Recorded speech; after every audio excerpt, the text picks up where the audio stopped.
Magandang umaga mga karwas, mga kabendot, mga ka-DIY. So, tutorial po, tutorial. Yan. Tutorial po. Ang main topic po natin today ay solenoid valve. Solenoid valve po. Yan. And its applications. At kung ano pa man po, kung paano i-repair, kung paano i-troubleshoot, and kung paano i-replace.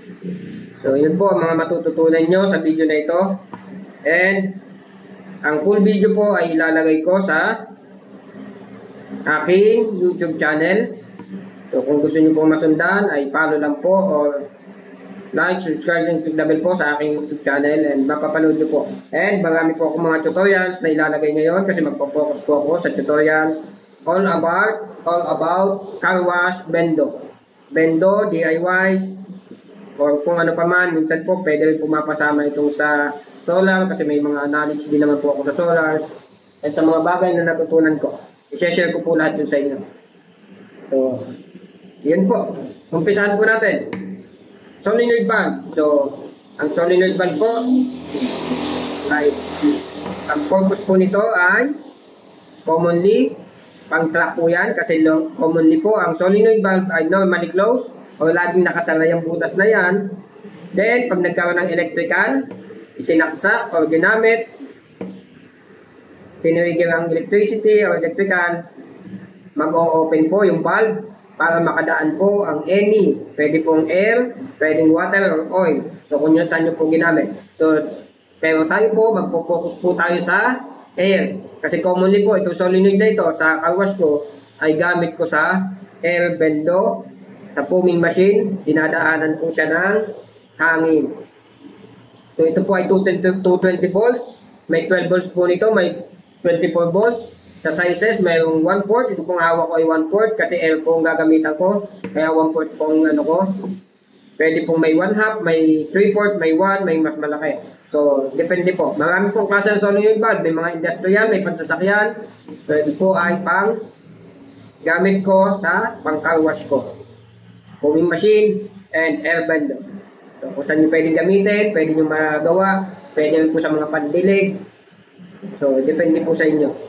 Yung with automatic, may timer, pandilig po, pwede rin po. So, umpisahan po natin. Kung nakarating na po kayo sa part na ito ng video, please like, subscribe, and click the bell po sa aking YouTube channel. And follow na rin po sa aking Facebook. And, I make sure po marami pa kayo matututunan. So, ito po, umpisahan natin. Ito po solenoid valve, kasi ako, commonly po, ako, kagaya po natin sa common, hindi naman tayo lagi may tester. So ako po, nagto-troubleshoot o nagre-repair ako ng solenoid valve without tester.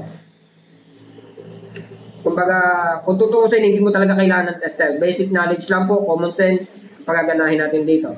And pang-amoy, yan, at pandinig, common po yan.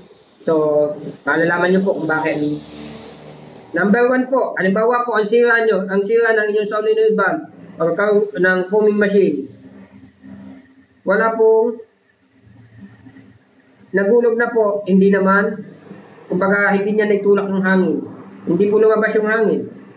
Doesn't mean po, nasira ng coil, doesn't mean na, ano. So, paano po na natin malalaman? Kuha po tayo ng saksakan. Kuha tayo ng saksakan. Pwede rin po minsan sa outlet nyo. O doon sa wiring ng inyong ano. So, pero, siyempre po, commonly focus po tayo dito. Kasi hindi naman po yun basta-basta nasisira. Hindi po makadaan yung hangin.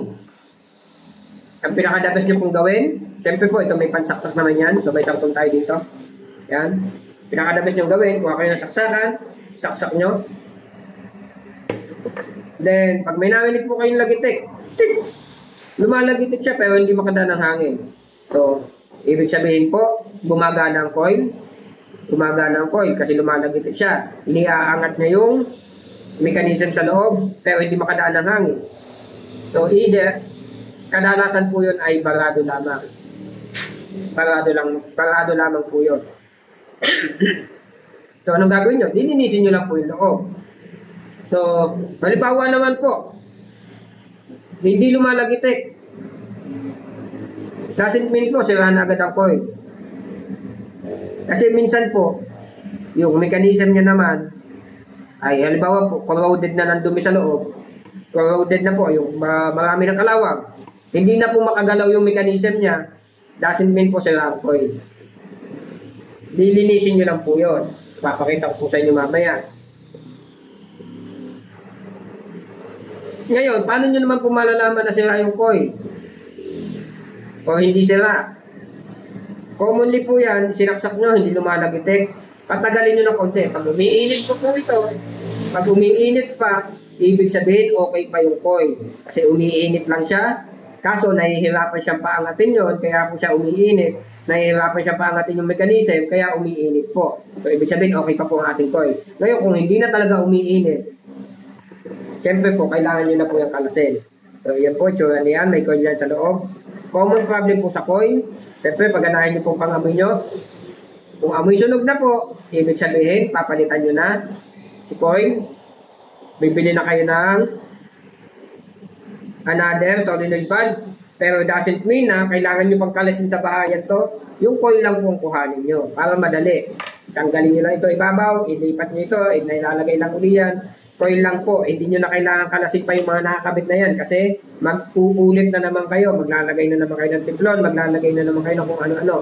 So, mas mahirap po yun. Kung coil lang sira, coil lang po ang kuhanin nyo. So, ganun lang po, diskarte doon. Ngayon, kung paano po, kung dito po tayo muna ulit. So, hindi naman siya amoy sunog. Commonly po yan, pag hindi yan amoy sunog, tapos hindi nagana, may naputol lang po ng wire. Ngayon po, kadalasan po yan ay nasa bukana lang ang putol. So, ito lang po ay nakatape. Dapat po ito hindi nakatape. Kasi ito ay na-rewind na po ito. Pwede po kasi siya i-rewind. So, hilahin nyo lang kaunti dyan. Kung alin yung gumagalaw sa dalawa, alin yung mahila, yun po ang putol. So, yun po, pag nakita nyo na, tatanggalin nyo muna yung cover, syempre.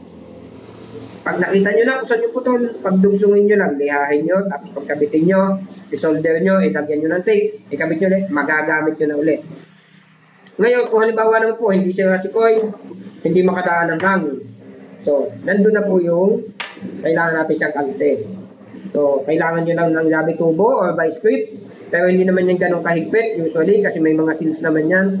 So, ayan po, pag binuksan natin yan, tandahan lang, syempre, kasi may spring po yan sa loob, pwedeng tumalsik, pwedeng mawala. So, ayan. Kung halimbawa po naka-install po yan, so, mapapansin nyo naman, syempre, hindi na lang natin pagalawin. Ayan. Pansinin nyo po, yung pong goma sa loob, huwag nyo wawalain, makakahalaga. So, check nyo po, baka mamaya may mga dumi, may barak, kaya hindi makadaan ng hangin. Ngayon, kung ang problema nyo naman ay hindi naman magsara, dumadaan naman yung hangin, tapos nang gamitin. Dumadaan. So, yun po yung mga problem. Ngayon, kung ang problema nyo po ay barado, linisin nyo lang. Ngayon, kung ang problema nyo naman po ay hindi naman siya mahila ng electrical, hindi umaangat, lilinisin nyo lang po yung part na yan. Yung spring, linisin nyo po. Linisin nyo pong mabuti yung loob kasi doon po siya gumagalaw. Ibig sabihin, pag madumi po yun, hindi po siya mahihila. So, yun lang po mga lilinisin nyo. Ganun lang po kadali. Pag nalinis nyo, ayos na po uli yan. Ngayon, doesn't mean po, nalinis nyo na, ayos na. May halimbawa po, problema nyo, nakakadaan pa yung hangin. Samantalang, nalinis nyo na. Doesn't mean po kasi na yun ang problema nyo. Kasi yan po, yung kita nyo sa loob, yan, may pinakagoma. Hindi na siya nakapantay doon sa ibabaw. Lumubog na siya. Kasi sadya pong itong kinuha ko pang ano sa inyo para makita nyo. Dapat po yan ay semi-pantay o pantay dito sa ibabaw. Pantay po dapat yan. Pero yan ay hindi pantay. Yung ibig sabihin po, doon sa butas na yon ay hindi nakakalapat ng maayos. So, may paraan pa po dyan. Hindi nyo po kailangan palitan ng mechanism. Kasi po, ako, ang ginagawa ko, hanggat maayos ko na hindi ko pinapalitan ng pyesa, ay gagawin ko po. Kasi syempre po, number one, para makatipid. And syempre, pag o-order pa kayo, abala paghihintay. So, ginagawa ko po lahat na ng paraan ng maayos ko. Pinakamadali pong paraan, kuha kayong goma na pwede nyo ipatong dyan, bibilugin nyo, ipapantay nyo, ikapit nyo doon. Goma po, pwede. Pwede rin pong bumili kayo ng yung mga high temp na gasket. Yan, high temp gasket. Lagyan nyo po yung ibabaw, ipantay nyo lang, patigasin nyo, tapos lihahin nyo lang para pantay. Ang pinakamahalaga po kasi, natatakpan niya yung butas na yon na itinutulak ng spring para hindi po makadaan ang any or air, any chemicals po na gagamitan nyo ng solenoid valve. Commonly air po, yan, hindi po makakadaan. Then, pag okay na po, ibalik nyo. Ganun lang po siya kasimple. Yan. Ayos na po ulit. Makapakinabangan nyo na ulit. So, naayos nyo yung problema nang hindi kayo gumagastos ng malaki. Naayos nyo yung problema nang hindi kayo naghihintay pa ng piyesang pamalit. So, ganun po siya kadali. So, ipakikita ko po sa inyo yung dapat narinig nyo. Pakinggan nyo po maigi. Pag isinaksak po itong sample ko ito, may lumalagitik po yan. Yan po ang pinakamahalaga doon. Yun. Narinig nyo po. Yan po ang pinakamahalagang marinig nyo. Ibig sabihin, okay po ang inyong solenoid valve. Yun po pinaka-the best doon na marinig nyo. So kung nakarating po kayo sa part ng video na ito, please like, subscribe, and click the bell naman po dyan. And more tutorials coming. Kasi magpo-focus po ako sa tutorial. So gaya nga po nito, mayroon pa tayong iba pa solenoid valve dito. Siyempre po, magkaiba sila ng mechanism. And siyempre, iba rin ang paraan ng pag-repair. Ito po ay kalilitan gamit ko naman ay sa water. So, nag-focus muna tayo dito sa air. Then sa pag-i-install po nito, huwag nyo kalimutan.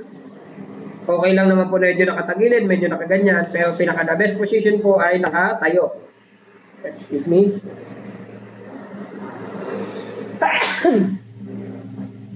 Pinaka-the best position po ay nakatayo.